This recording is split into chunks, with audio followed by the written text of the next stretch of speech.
ओम, good morning, नमस्ते आप सभी लोगों को।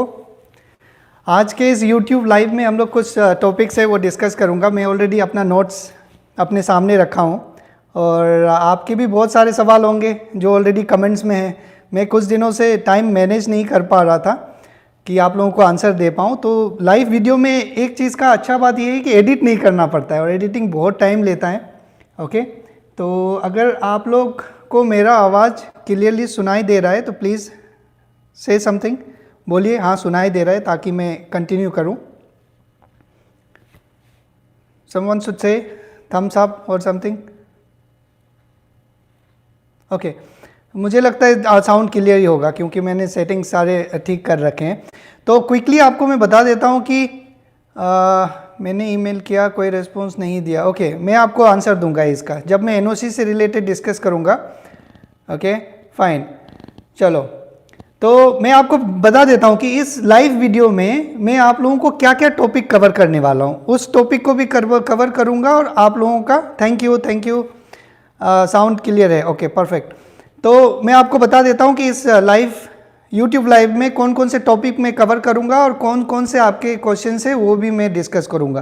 पहली बात मैं आपको बताऊंगा कि किन किन कंट्रीज से हम इंडिया से सऊदी अरेबिया आ सकते हैं। ओके पहली बात। दूसरा मैं आपको बताऊंगा कि डायरेक्ट फ्लाइट जो कि 17 मई से शुरू होने का बात चल रहा है उसका क्या पॉसिबिलिटी है, हो सकता है नहीं हो सकता है। ओके, तीसरा मैं आपको बताऊंगा नेपाल में जो एनओसी से रिलेटेड आपके क्लैरिफिकेशंस है उसके बारे में बताऊंगा। और चौथा मैं आपको बताऊंगा सऊदी में कुछ क्वारंटीन रूल्स है, जब आप सऊदी आएंगे तो इसके बाद भी कुछ क्वारंटीन रूल है वो आपको जानना जरूरी है। और पांचवा मैं आपको बताऊंगा कोविड स्टेटस सऊदी अरेबिया में, वैक्सीनेशन के बारे में कि विजिटर्स को वैक्सीन मिलेगा नहीं मिलेगा, नंबर कैसे चेंज करना है। ओके फाइन, तो पहले मैं देख लेता हूँ कुछ क्वेश्चंस ऐसे हैं जो कंट्री से रिलेटेड हो नहीं। तो मैं आपको बताता हूँ कौन कौन से कंट्री से आप ट्रैवल कर सकते हैं। ऐसे आप अपना कमेंट लिख दीजिएगा क्योंकि मेरे पास एक दूसरा स्क्रीन है जहाँ पे आपका कमेंट मैं देख सकता हूँ। ओके, तो कौन कौन से कंट्री ट्रैवल कर सकते हैं? हम नेपाल से ट्रैवल कर सकते हैं, बांग्लादेश से ट्रैवल कर सकते हैं, मालदीव से ट्रैवल कर सकते हैं, बहरीन से ट्रैवल कर सकते हैं, श्रीलंका से भी ट्रैवल कर सकते हैं। मैंने ये 5 कंट्री का नाम ही क्यों लिया क्योंकि अगर मेरा आप पहला वाला वीडियो देखेंगे तो उसमें मैंने बताया है आपको आउट ऑफ 193 कंट्रीज़ कितने कंट्रीज़ के साथ में बबल एग्रीमेंट्स है इंडिया का। और उन बबल एग्रीमेंट कंट्रीज़ में भी कुछ कंट्रीज़ ने अपने आप को बंद कर रखे हैं और कुछ कंट्री सऊदी ने बंद कर रखे हैं, तो बच के कुछ 6-7 कंट्रीज ही आते हैं। ओके, तो इन कंट्री से आप आ सकते हैं। तो सिंपल सा प्रोसेस है। नेपाल भी काफ़ी एक प्री कैलकुलेटेड रिस्क कंट्री है। ओके, तो आप नेपाल से आने को सोच सकते हैं। फिर आप नेपाल से आने को सोचेंगे तो आपके पास 2 मेजर चैलेंजेस है। पहला, आप बोलेंगे कि फ़्लाइट टिकट्स बहुत महंगा है। दूसरा, आप ये सोच रहे होंगे कि एनओसी नहीं मिलता है। एनओसी नहीं मिलता है वाला बड़ा कन्फ्यूजन है। फ़्लाइट टिकट तो सबके सामने है प्राइस, एनओसी नहीं मिलता है वाला को मैं अलग से आपको बताऊंगा एक टॉपिक में। तो 4-5 कंट्री है, उससे आप प्लान कीजिए, कोई भी एक कंट्री सेलेक्ट कीजिए। लोग मुझे पूछते हैं कमेंट में कि क्या मैं इस कंट्री से आ सकता हूँ, उस कंट्री से आ सकता हूँ।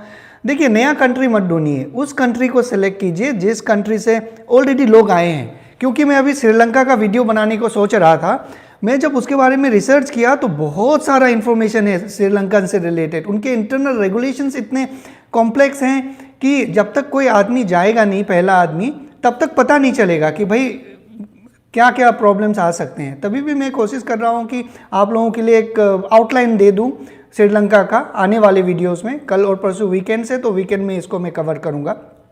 ठीक है, तो चलिए अभी देखते हैं आपके कुछ क्वेश्चंस। इसके बाद मैं आपको डायरेक्ट फ्लाइट्स के बारे में बताऊँगा। ओके, रंजन भाई, कल की हमारी मालदीव की फ़्लाइट है, कोई प्रॉब्लम तो नहीं? न्यू रूल्स नहीं? अब तक मालदीव्स के कोई भी नए रूल्स नहीं हैं, आप आराम से ट्रैवल कर सकते हैं। लेकिन आप जब ट्रैवल करने से पहले आई मूगा जो एक ऑनलाइन प्लेटफॉर्म है मालदीव्स का, उसमें फिलअप कीजिएगा।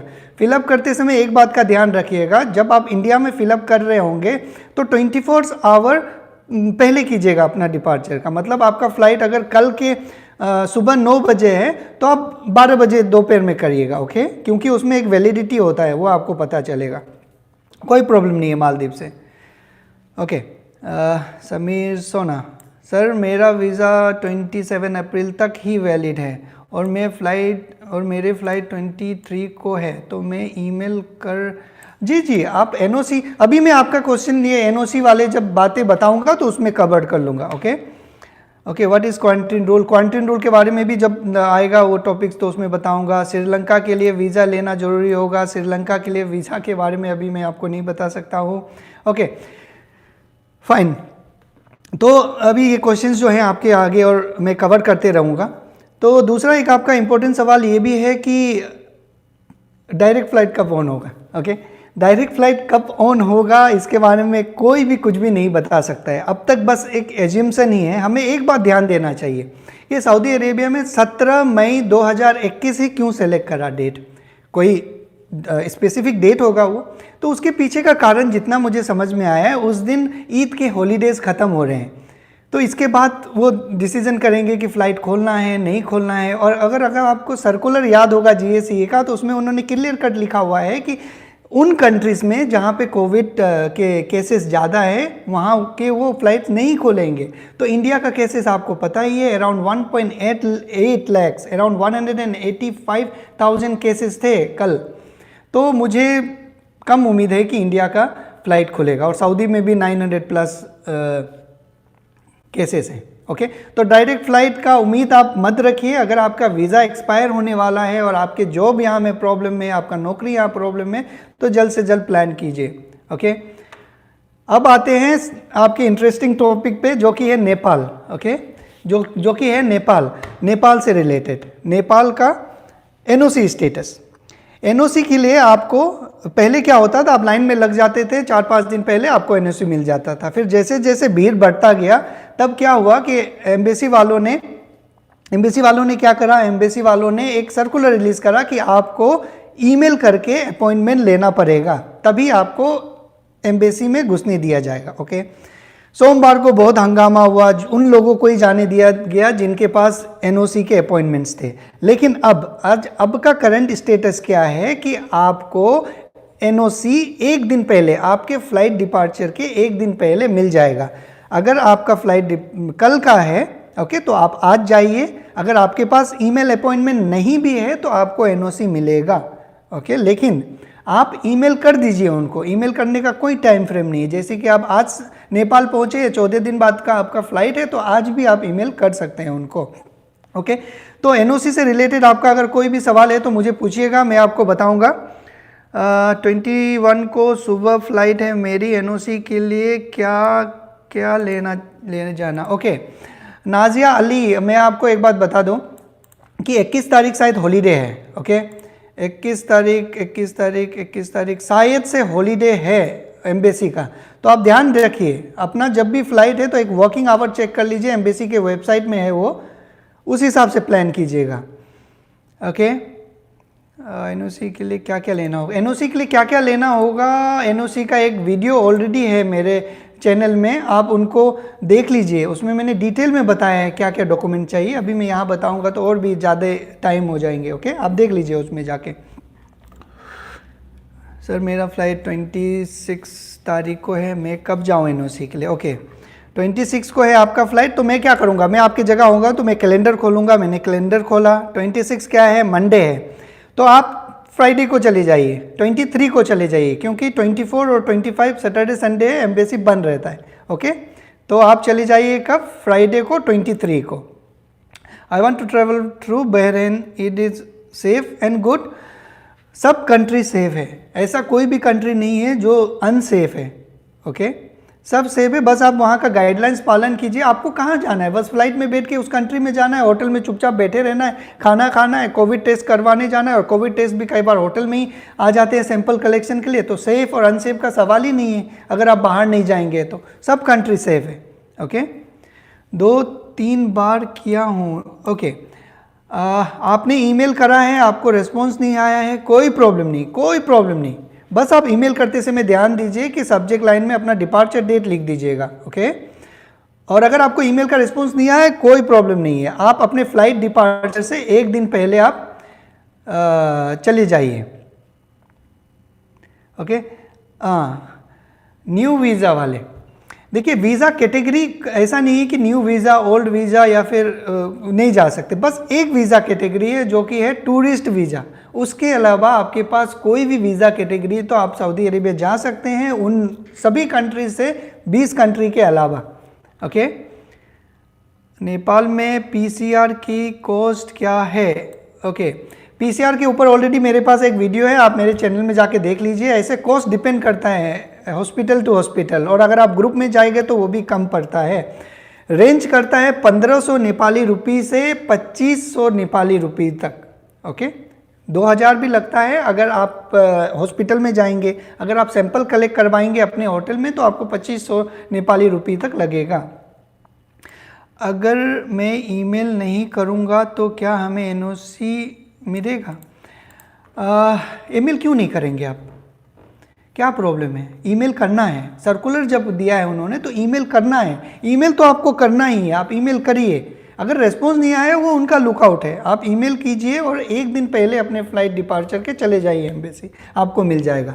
उससे पहले आप मत जाइए एम्बेसी के बाहर, आप भीड़ लगा के फ़ायदा नहीं है, वहाँ पे कुछ देखने की चीज़ तो है नहीं। लोग ऐसे भी हैं जिनके फ्लाइट 10 दिन बाद है, वो जाके एम्बेसी में 4 बजे लाइन में खड़े हो जाते, वो प्रॉब्लम क्रिएट करता है। ओके, दमाम एयरपोर्ट पे होटल बुकिंग भी चेक कर रहे हैं? No no, not at all. Hotel booking से किसी को लेना देना नहीं है, आपका जस्ट पासपोर्ट में जो डिपार्चर और अराइवल का स्टाम्प है वो मैटर करता है। ओके, आप नेपाल में कहीं पे भी रुक सकते हैं, होटल में रुक सकते हैं, अपने रिलेटिव्स के घर में रुक सकते हैं, कहीं भी रुक सकते हैं। बस आप जब इमिग्रेशन में जाएंगे, आपको बस जब आप इंडिया से जा रहे होते हैं तो जो डिपार्चर का स्टाम्प लगता है वो, और नेपाल में आए थे तो उसका अराइवल का स्टाम्प वो चेक करता है। ओके, कौन कौन से फ्लाइट जाती है सर जिस Kathmandu to Riyadh? Okay, 3 airlines है जिसे मैं जानता हूँ जिससे लोग आए हैं। एक है कतर एयरवेज, एक है अल जजीरा एयरवेज, एक है अल सलामा। कतर एयरवेज आपको वाया दोहा ले जाएगी, अल जजीरा आपको वाया कुवैत, एंड अल सलामा आपको ओमान से जा सकते हैं। 3 एयरलाइंस किसी में भी आप बुक कर लीजिए। ओके सर, प्लीज़ बता देना कि केरला से डायरेक्ट सऊदी अरेबिया जाना हॉस्पिटल में। ये हॉस्पिटल में जो हेल्थ प्रैक्टिशनरी इन्होंने कहा है उसका डेफिनेशन ही क्लियर नहीं है। मैंने बहुत कोशिश किया कि भाई हेल्थ प्रैक्टिशनरी का डेफिनेशन क्या है, क्या डॉक्टर ही माने जाएंगे या फिर ऑपरेशन थिएटर में जो क्लीनिंग स्टाफ है वो माने जाएंगे, या उसमें जो इंजीनियर्स काम करते हैं हॉस्पिटल में वो माने जाएंगे। किसी का कोई क्लियर नहीं है, तो माफ़ कीजिएगा, मुझे ये हेल्थ प्रैक्टिशनरी के बारे में इंफॉर्मेशन नहीं है, मैं एज्यूम नहीं करना चाहता हूँ। ओके सर, मैं इंडिया में हूँ, 5/2/20 में छुट्टी आया था तो मैं भी लफ़ी टीम बैन हो गया। आपके पास 2 ऑप्शन है। ओके, पहला ऑप्शन आपके पास है कि आप अपना exit re entry visa extend कीजिए। अगर आपका वीज़ा 6 महीने से ज़्यादा एक्सपायर हो गया है तो आपके लिए प्रॉब्लम्स बढ़ने वाला है, क्योंकि यहाँ पे जो जवाजात का सिस्टम है उसमें लिखा होता है कि ये आदमी छुट्टी गया, छुट्टी से वापस नहीं आया। ओके, तो ये हो गया। ओके, और दूसरा, अगर आपका वीज़ा एक्सपायर हो जाता है, काफ़ी दिन हो जाता है, तो आप लाइफ टाइम के लिए बैन हो जाएंगे, या तो आपका जो पहला कंपनी था वही वीज़ा भेजेगा आपको, तब आप आ सकते हैं। ओके, श्रीलंका से सऊदी जा सकते हैं? बिल्कुल जा सकते हैं। अभी बबल एग्रीमेंट भी साइन हुआ है इंडिया और श्रीलंका के बीच में, लेकिन फ़्लाइट शेड्यूल हुआ नहीं है। जब शेड्यूल होगा तभी आप जा पाएंगे। ओके, इसके ऊपर मैं एक वीडियो बनाऊंगा इस वीकेंड में, तब आप लोगों के साथ शेयर करूंगा। ओके, ऑन अराइवल वीज़ा में कोई दिक्कत तो नहीं मालदीव के, क्योंकि इंशाल्लाह कल हमारी फ़्लाइट है। कोई प्रॉब्लम नहीं है ऑन अराइवल वीज़ा में। आप बस जितना मैंने बताया है आपको मालदीव्स के वीडियो में, आप पूरा फॉलो कीजिए, आपको कोई प्रॉब्लम नहीं होगा। बस आप $250 भी अपने पास रख लीजिएगा। ओके, होटल बुकिंग होने चाहिए जब, लेकिन आप इंडिया में जब इमिग्रेशन में जाएंगे तो ये बोलिएगा कि मैं टूरिज्म के लिए जा रहा हूँ, क्योंकि बहुत सारे सवाल पूछते हैं, अननेसेसरी कन्फ्यूजन क्रिएट हो जाता है। ठीक है, और आई मूगा का जैसा मैंने आपको बताया है कि आपका फ़्लाइट कल 4 बजे मालदीव पहुँच रहा है, तो आप उसी हिसाब से अपना आई मूगा फिल कीजिएगा। फैमिली विजिट वीज़ा वाले लोग सऊदी आ सकते हैं? जी डेफिनेटली आ सकते हैं। शंकरा रेड्डी जी बिल्कुल आ सकते हैं, खाली टूरिस्ट वीज़ा वाले नहीं आ सकते। मैं जो भी आपको इन्फॉर्मेशन बताता हूँ वो बेस्ड ऑन सम एक्सपीरियंस पे बताता हूँ, क्योंकि मैं बहुत सारे लोगों से इंटरेक्ट करता हूँ, तो मुझे पता है कि नए वीज़े वाले आ रहे नहीं आ रहे, वर्क वीज़ा वाले आ रहे नहीं आ रहे, फैमिली वीज़ा वाले आ रहे नहीं आ रहे। ओके, तो आ सकते हैं। ओके, चलिए मैं बहुत सारे क्वेश्चंस ले लिया, और भी 2 क्वेश्चंस है मेरे पास, सऊदी क्वारंटीन और कोविड टेस्ट और वैक्सीन से रिलेटेड, उसको जल्दी से ख़त्म करता हूँ। 15 मिनट ऑलरेडी हो चुके हैं। सऊदी क्वारंटीन के लिए आप जब सऊदी अरेबिया आएंगे तो आपको सबसे पहले तवक्कलना एप्लीकेशन जो है वो डाउनलोड करना पड़ेगा। आप डाउनलोड करके रजिस्टर करेंगे, फिर अपना लोकेशन शेयर करेंगे तो आपको एक स्टेटस दिखाई देगा। ओके, मैं आपको दिखाता हूँ मेरे इसमें क्या दिखा रहा है। तो वो पता नहीं दिखेगा नहीं दिखेगा, तो उसमें जो है आपको कलर कोड है उसमें, कि अगर आपका ग्रीन दिखा रहा है तो वेल एंड गुड, अगर वायलेट दिखा रहा है तो आपको क्वारंटीन रहना है, तो उसको आपको देखना है। ओके, अगर आप सऊदी अरेबिया आते हैं तो आपके पास 2 ऑप्शन है, या तो आप 48 आवर्स के बाद में कोविड टेस्ट करवा सकते हैं, रिजल्ट आने के बाद आप कहीं पे भी घूम सकते हैं। लेकिन आपको कोविड टेस्ट जब आप शेड्यूल अपॉइंटमेंट करेंगे तो आपको 4 घंटा का परमिट मिलेगा। ओके, और वो परमिट आपको अपने कोविड टेस्ट के जो अपॉइंटमेंट से 2 घंटा पहले आपको मिलेगा, और वो कोविड टेस्ट के 2 घंटा बाद तक वैलिड होगा। टोटल 4 घंटा है। आप टेस्ट करवा लीजिए, रिपोर्ट आ गया आपका, आप फ्रीली घूम सकते हैं। अगर आपको टेस्ट नहीं करवाना है तो 7 दिन क्वारंटीन रहिए। अगर कोई कोविड लाइक सिम्टम नहीं है तो आप बाहर जा सकते हैं, अपना जॉब ज्वाइन कर सकते हैं, लेकिन आपका वहाँ पे ग्रीन स्टेटस दिखाना चाहिए। अब जल्दी से बात करते हैं कोविड वैक्सीन के बारे में, और आप सेहती ऐप में मोबाइल नंबर कैसे चेंज कर सकते हैं। बहुत सारे लोगों का क्वेश्चन है। मैंने एक जो वैक्सीनेशन के ऊपर में वीडियो बनाया था वो सबसे ज़्यादा वॉच वीडियो है मेरे चैनल में, तो उसमें बहुत सारे क्वेश्चंस भी हैं। आपके क्वेश्चंस हैं कि भाई विजिट वीज़ा वाले को वैक्सीन मिलेगा नहीं मिलेगा। मैंने सेहती ऐप से कांटेक्ट करा, उन्होंने कहा कि एट दिस मोमेंट खाली जो रेजिडेंट और सिटीजन है उन लोगों को मिलेगा, जिनके पास इकामा है और जो सिटीजन है उन्हीं को वैक्सीन मिल रहा है, बाकी विजिट वीज़ा वालों को अभी नहीं मिल रहा है। ओके, और दूसरी बात, अगर आप मोबाइल नंबर आपका अगर गुम हो गया है, चेंज करना चाहते हैं सेहती ऐप में, तो सेहती कस्टमर केयर को आप ईमेल कीजिए अपना इकामा का फोटोकॉपी के साथ, अपने नए मोबाइल नंबर के साथ, तो आपको वो चेंज कर देंगे।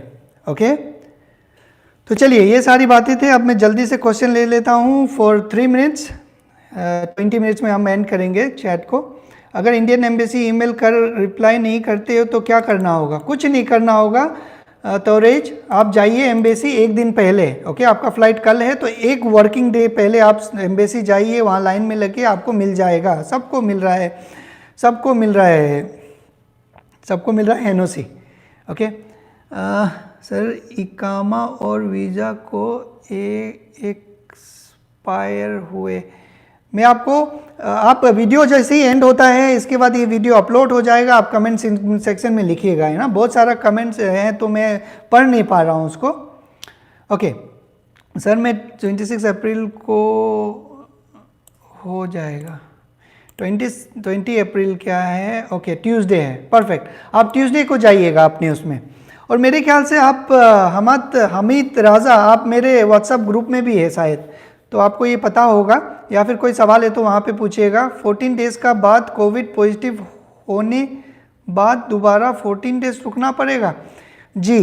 आपको जब पॉजिटिव हो जाएंगे तो आपको फिर से टेस्ट करवाना पड़ेगा। जब तक आप नेगेटिव नहीं होते आप नहीं जा सकते हैं। जरूरी नहीं है कि 14 दिन ही रुकना है, दोबारा टेस्ट करवाइए, नेगेटिव होगा तो ट्रैवल कीजिएगा। ओके सर, फ्लाइट्स के समय दिल्ली टू काठमांडू आ रहे हैं, पहुंचने पर क्या बोलेंगे? कुछ नहीं, आप सही बोलिए। अगर आप नेपाल आ रहे हैं तो बोलिए मैं वहाँ पे जा रहा हूँ साउथ नेपाल में 14 दिन रुकूंगा और वहाँ से फिर मैं सऊदी अरेबिया जाऊँगा। कोई प्रॉब्लम नहीं। मैंने ये बात आपको मालदीव्स के बारे में बताया था। नेपाल अगर आप जा रहे हैं तो जो आपके पास सही बात है वही बताइएगा उनको। लेकिन आपके पास एग्जिट एंट्री वीज़ा होना पड़ेगा, ओके, सऊदी का। कोई प्रॉब्लम नहीं होगा। अगर दिल्ली से जा रहे हैं काउंटर नंबर 1 में जाइएगा, वहाँ पे सीनियर्स होते हैं तो आपको कोई प्रॉब्लम नहीं होगा। ओके,